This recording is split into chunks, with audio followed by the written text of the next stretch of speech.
नमस्कार दोस्तों, कैसे हैं आप सभी लोग। स्वागत है आप सभी का मेरी एक और वीडियो में।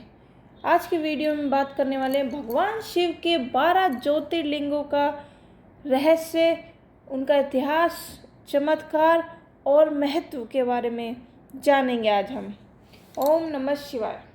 तो क्या आपने कभी सोचा है कि भगवान शिव के 12 ज्योतिर्लिंगों की क्या कहानी है, उनका क्या रहस्य है? क्या इन स्थानों पर आज भी भगवान शिव की दिव्य शक्ति का अनुभव किया जा सकता है? और आखिर क्यों करोड़ों श्रद्धालु जीवन में एक बार इन ज्योतिर्लिंगों के दर्शन करने की इच्छा रखते हैं? आज की इस वीडियो में हम जानेंगे 12 ज्योतिर्लिंगों का इतिहास, उनकी पौराणिक कथाएं, उनका महत्व और उनसे जुड़े रोचक रहस्य। इसलिए वीडियो को अंत तक ज़रूर देखें। सबसे पहले हमारे मन में सवाल उठता है कि ज्योतिर्लिंग क्या है। ज्योतिर्लिंग दो शब्दों से मिलकर बना है। ज्योति अर्थात दिव्य प्रकाश और लिंग अर्थात भगवान शिव का अनादि स्वरूप। शिव पुराण के अनुसार एक बार भगवान ब्रह्मा और भगवान विष्णु में यह विवाद हुआ कि दोनों में श्रेष्ठ कौन है। तभी उनके बीच एक अनंत अग्नि स्तंभ प्रकट हुआ। ना उसका आदि है, ना ही उसका कोई अंत है। भगवान विष्णु वराह रूप लेकर नीचे की ओर गए और भगवान ब्रह्मा हंस बनकर ऊपर की ओर उड़ गए, लेकिन कोई भी उस अग्नि स्तंभ का अंत नहीं खोज सका। तब उस दिव्य प्रकाश से भगवान शिव प्रकट हुए और बताया कि वह संपूर्ण सृष्टि के मूल है। उसी दिव्य प्रकाश स्वरूप को ज्योतिर्लिंग कहा गया। कहा जाता है कि भगवान शिव ने अपनी दिव्य ज्योति को पृथ्वी पर 12 स्थानों पर स्थापित किया। यही 12 ज्योतिर्लिंग आज करोड़ों भक्तों की आस्था का केंद्र हैं। तो अब हम जानते हैं कि 12 ज्योतिर्लिंगों की कथा और उनका महत्व। सबसे पहले हमारा आता है सोमनाथ ज्योतिर्लिंग, जो कि है गुजरात में। यह पहला ज्योतिर्लिंग माना जाता है। चंद्रदेव ने भगवान शिव की कठोर तपस्या की। शिवजी ने उन्हें श्राप से मुक्ति दी, इसीलिए इसका नाम पड़ा सोमनाथ। यह मंदिर कई बार आक्रमण में टूटा, लेकिन हर बार फिर से बनाया गया। यह भगवान शिव की अटल महिमा का प्रतीक माना जाता है। दूसरा है मल्लिकार्जुन ज्योतिर्लिंग, जो कि है आंध्र प्रदेश में। कथा के अनुसार भगवान शिव और माता पार्वती अपने पुत्र कार्तिकेय को मनाने के लिए यहाँ आए थे। यह ज्योतिर्लिंग माता पिता के प्रेम और करुणा का प्रतीक माना जाता है। अब आता है हमारा तीसरा महाकालेश्वर ज्योतिर्लिंग, जो कि है हमारा उज्जैन में। यह एकमात्र दक्षिण मुखी ज्योतिर्लिंग माना जाता है। यहाँ होने वाली प्रसिद्ध भस्म आरती विश्व भर में प्रसिद्ध है। मान्यता है कि महाकाल अपने भक्तों को अकाल मृत्यु के भय से उनकी रक्षा करते हैं। अब आता है हमारा चौथा ओंकारेश्वर ज्योतिर्लिंग, जो कि है मध्य प्रदेश में। नर्मदा नदी के बीच स्थित यह पवित्र द्वीप ओम के आकार जैसा दिखाई देता है, इसलिए इसका नाम ओंकारेश्वर पड़ा। यह स्थान आध्यात्मिक साधना और ध्यान के लिए अत्यंत पवित्र माना जाता है।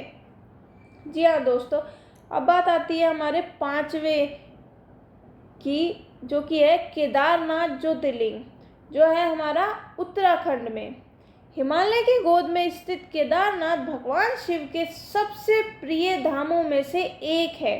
महाभारत के बाद पांडवों ने पापों का प्रायश्चित करने यहाँ आए थे।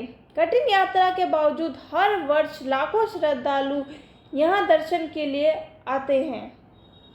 अब हमारा आता है भीमाशंकर ज्योतिर्लिंग, जो कि है महाराष्ट्र में। कथा के अनुसार भगवान शिव ने भीम नामक राक्षस का वध कर यहाँ ज्योतिर्लिंग रूप धारण किया था।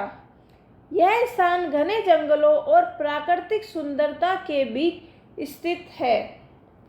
जी हाँ, अब आता है हमारा 7वां काशी विश्वनाथ ज्योतिर्लिंग, जो कि है हमारा वाराणसी में। मान्यता है कि काशी भगवान शिव की प्रिय नगरी है। कहा जाता है कि जो भक्त सच्चे मन से यहाँ दर्शन करता है उसे भगवान शिव का विशेष आशीर्वाद प्राप्त होता है। तो अब हमारा आता है 8वां त्र्यंबकेश्वर ज्योतिर्लिंग, जो कि है हमारा महाराष्ट्र में। यहीं से पवित्र गोदावरी नदी का उद्गम माना जाता है। यह मंदिर पितृदोष निवारण और विशेष पूजा अनुष्ठानों के लिए प्रसिद्ध है। अब आता है हमारा 9वां वैद्यनाथ ज्योतिर्लिंग। मान्यता है कि रावण ने भगवान शिव को प्रसन्न करने के लिए कठोर तपस्या की थी। भगवान शिव यहाँ वैद्य अर्थात चिकित्सक रूप में पूजे जाते हैं, इसीलिए इसका नाम वैद्यनाथ ज्योतिर्लिंग पड़ा। अब आता है हमारा नागेश्वर ज्योतिर्लिंग, जो कि है गुजरात में। यह ज्योतिर्लिंग नागों और भय से रक्षा का प्रतीक माना जाता है। श्रद्धालु यहाँ विशेष रूप से भय और संकट से मुक्ति की कामना लेकर आते हैं। अब हमारा आता है रामेश्वर ज्योतिर्लिंग, जो कि है तमिलनाडु में। लंका जाने से पहले भगवान श्री राम ने भगवान शिव की पूजा यही की थी, इसीलिए यह स्थान शिव और श्री राम दोनों की भक्ति का एक अद्भुत संगम माना जाता है। जी हाँ, अब आता है हमारा 12वां और सबसे लास्ट ज्योतिर्लिंग, जो कि है गणेश्वर ज्योतिर्लिंग। ये है हमारा महाराष्ट्र में। यह 12वां और अंतिम ज्योतिर्लिंग माना जाता है। यहाँ की कथा भक्त की अटूट श्रद्धा और भगवान शिव की कृपा को दर्शाती है। अब हम जानते हैं कि हमारे 12 ज्योतिर्लिंगों का क्या संदेश है। इन सभी ज्योतिर्लिंगों का संदेश एक ही है।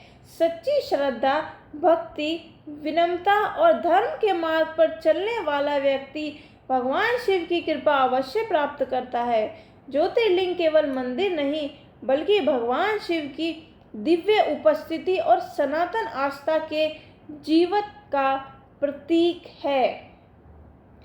यदि आपको यह जानकारी पसंद आई हो तो इस वीडियो को लाइक करें, अपने परिवार और मित्रों के साथ शेयर करें और कमेंट्स में लिखें हर हर महादेव और बताइए कि आपको सबसे पहले किस ज्योतिर्लिंग के दर्शन करना चाहते हैं आप। तो ओम नमः शिवाय दोस्तों, मिलते हैं अगली एक और ऐसी ही वीडियो के साथ। अब के लिए ओम नमः शिवाय, ओम नमः शिवाय।